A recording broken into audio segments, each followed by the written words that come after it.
पेश है महात्मा गांधी की आत्मकथा सत्य के प्रयोग का छठा भाग। हाई स्कूल में।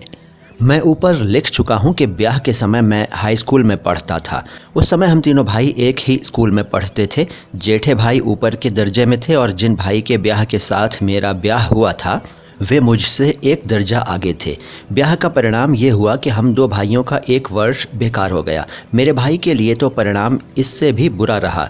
ब्याह के बाद वे स्कूल में पढ़ ही ना सके। कितने नौजवानों को ऐसे अनिष्ट परिणाम का सामना करना पड़ता होगा, भगवान ही जाने।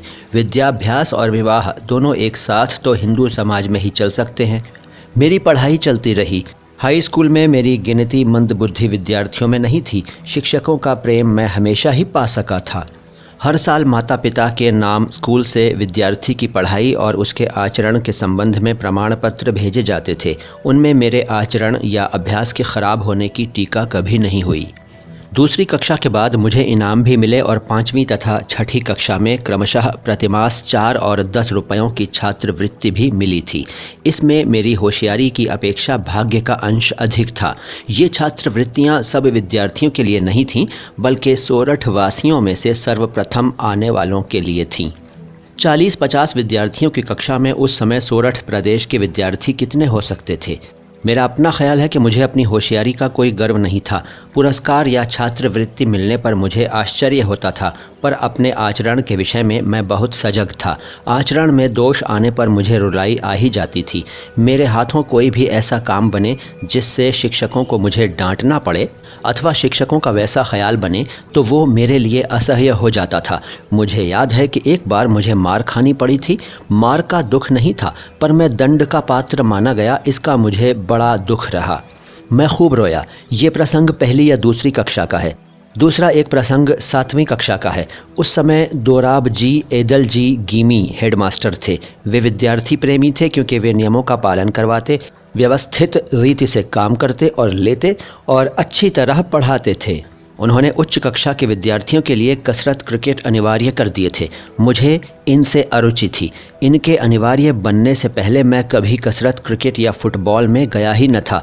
न जाने में मेरा शर्मीला स्वभाव ही एकमात्र कारण था। अब मैं देखता हूँ कि वो अरुचि मेरी भूल थी। उस समय मेरा ये गलत ख्याल बना हुआ था कि शिक्षा के साथ कसरत का कोई संबंध नहीं है।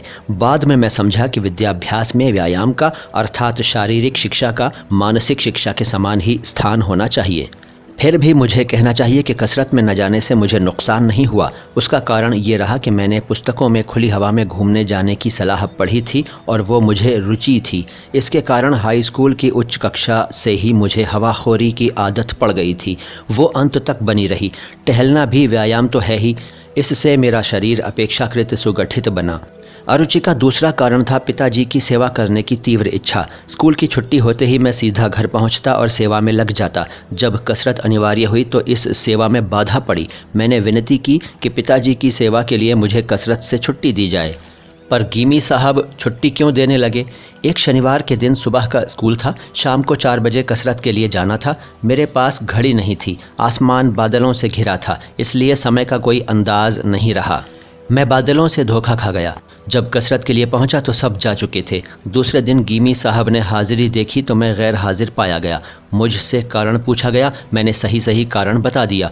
उन्होंने उसे सच नहीं माना और मुझ पर 1 या 2 आने, ठीक रकम का स्मरण नहीं है, का जुर्माना किया। मैं झूठा ठहरा। मुझे बहुत दुख हुआ। कैसे सिद्ध करूं कि मैं झूठा नहीं हूं? कोई उपाय न रहा। मन महसूस कर रह गया। रोया। समझा कि सच बोलने वाले और सच्चा काम करने वाले को गाफिल भी नहीं रहना चाहिए। अपनी पढ़ाई के समय में इस तरह की मेरी ये पहली और आखिरी गफलत थी। मुझे धुंधली सी याद है कि आखिर मैं वो जुर्माना माफ़ करा सका था। मैंने कसरत से तो मुक्ति प्राप्त कर ही ली। पिताजी ने हेडमास्टर को पत्र लिखा कि स्कूल के समय के बाद वे मेरी उपस्थिति का उपयोग अपनी सेवा के लिए करना चाहते हैं। इस कारण मुझे मुक्ति मिल गई।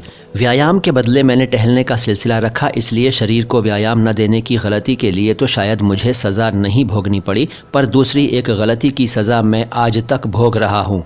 मैं नहीं जानता कि पढ़ाई में सुंदर लेखन आवश्यक नहीं है। ये गलत ख्याल मुझे कैसे हो गया था, पर ठेठ विलायत जाने तक ये बना रहा।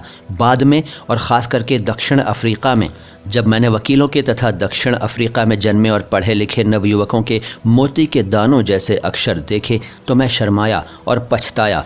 मैंने अनुभव किया कि ख़राब अक्षर अधूरी शिक्षा की निशानी मानी जानी चाहिए। बाद में मैंने अक्षर सुधारने का प्रयत्न किया, पर पके घड़े पर कहीं गला जुड़ता है। जवानी में मैंने जिसकी उपेक्षा की उसे मैं आज तक नहीं कर सका। हर एक नवयुवक और नवयुवती मेरे उदाहरण से सबक ले और समझे कि अच्छे अक्षर विद्या का आवश्यक अंग हैं। अच्छे अक्षर सीखने के लिए चित्रकला आवश्यक है। मेरी तो ये राय बनी है कि बालकों को चित्रकला पहले सिखानी चाहिए। जिस तरह पक्षियों, वस्तुओं आदि को देखकर बालक उन्हें याद रखता है और आसानी से उन्हें पहचानता है, उसी तरह अक्षर पहचानना सीखे और जब चित्रकला सीखकर चित्र आदि बनाने लगे तभी अक्षर लिखना सीखे, तो उसके अक्षर छपे अक्षरों के समान सुंदर होंगे। इस समय के विद्याभ्यास के दूसरे 2 संस्मरण उल्लेखनीय हैं। ब्याह के कारण जो 1 साल नष्ट हुआ था, उसे बचा लेने की बात दूसरी कक्षा के शिक्षक ने मेरे सामने रखी थी। उन दिनों परिश्रमी विद्यार्थी को इसके लिए अनुमति मिलती थी। इस कारण तीसरी कक्षा में मैं 6 महीने रहा और गर्मी की छुट्टियों से पहले होने वाली परीक्षा के बाद मुझे चौथी कक्षा में बैठाया गया। इस कक्षा से थोड़ी पढ़ाई अंग्रेजी माध्यम से होने लगती थी। मेरी समझ में कुछ न आता था। भूमिति भी चौथी कक्षा से शुरू होती थी। मैं उसमें पिछड़ा हुआ था ही, तिस पर मैं उसे बिल्कुल समझ नहीं पाता था। भूमिति शिक्षक अच्छी तरह समझाकर पढ़ाते थे, पर मैं कुछ समझ ही न सकता था।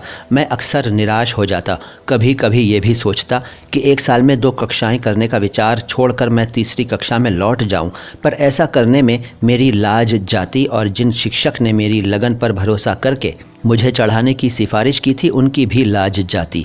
इस भय से नीचे जाने का विचार तो छोड़ ही दिया। जब प्रयत्न करते करते मैं यूक्लिड के 13वें प्रमेय तक पहुंचा, तो अचानक मुझे बोध हुआ कि भूमिति तो सरल से सरल विषय है, जिसमें केवल बुद्धि का सीधा और सरल प्रयोग ही करना है। उसमें कठिनाई क्या है? उसके बाद तो भूमिति मेरे लिए सदा ही एक सरल और सरस विषय बना रहा। भूमिति की अपेक्षा संस्कृत ने मुझे अधिक परेशान किया। भूमिति में रटने की कोई बात थी ही नहीं, जबकि मेरी दृष्टि से संस्कृत में तो सब रटना ही होता था। ये विषय भी चौथी कक्षा में शुरू हुआ था। छठी कक्षा में मैं हारा। संस्कृत शिक्षक बहुत कड़े मिजाज के थे। विद्यार्थियों को अधिक सिखाने का लोभ रखते थे। संस्कृत वर्ग और फारसी वर्ग के बीच एक प्रकार की होड़ रहती थी। फारसी सिखाने वाले मौलवी नरम मिजाज के थे। विद्यार्थी आपस में बात करते कि फ़ारसी तो बहुत आसान है और फ़ारसी शिक्षक बहुत भले हैं। विद्यार्थी जितना काम करते हैं उतने से ही वे संतोष कर लेते हैं। मैं भी आसान होने की बात सुनकर ललचाया और एक दिन फ़ारसी के वर्ग में जाकर बैठा। संस्कृत शिक्षक को दुख हुआ। उन्होंने मुझे बुलाया और कहा, ये तो समझ कि तू किनका लड़का है। क्या तू अपने धर्म की भाषा नहीं सीखेगा? तुझे जो कठिनाई हो सो मुझे बता। मैं तो सब विद्यार्थियों को बढ़िया संस्कृत सिखाना चाहता हूँ। आगे चलकर उसमें रस के घूंट पीने को मिलेंगे। तुझे यूं हारना नहीं चाहिए। तू फिर से मेरे वर्ग में बैठ। मैं शर्माया। शिक्षक के प्रेम की अवगणना न कर सका। आज मेरी आत्मा कृष्ण शंकर मास्टर का उपकार मानती है, क्योंकि जितनी संस्कृत मैं उस समय सीखा उतनी भी न सीखा होता तो आज संस्कृत शास्त्रों में मैं जितना रस ले सकता हूँ उतना न ले पाता। मुझे तो इस बात का पश्चाताप होता है कि मैं संस्कृत अधिक न सीख सका, क्योंकि बाद में मैं समझा कि किसी भी हिंदू बालक को संस्कृत अच्छा अभ्यास किए बिना रहना ही न चाहिए। अब तो मैं ये मानता हूँ कि भारतवर्ष की उच्च शिक्षा के पाठ्यक्रम में मातृभाषा के अतिरिक्त राष्ट्रभाषा हिंदी, संस्कृत, फारसी, अरबी और अंग्रेज़ी का स्थान होना चाहिए। भाषाओं की इस संख्या से किसी को डरना नहीं चाहिए। भाषा पद्धति पूर्वक सिखाई जाए और सब विषयों को अंग्रेज़ी के माध्यम से सीखने सोचने का बोझ हम पर न हो, तो ऊपर की भाषाएं सीखना न सिर्फ बोझ रूप न होगा बल्कि उसमें बहुत ही आनंद आएगा।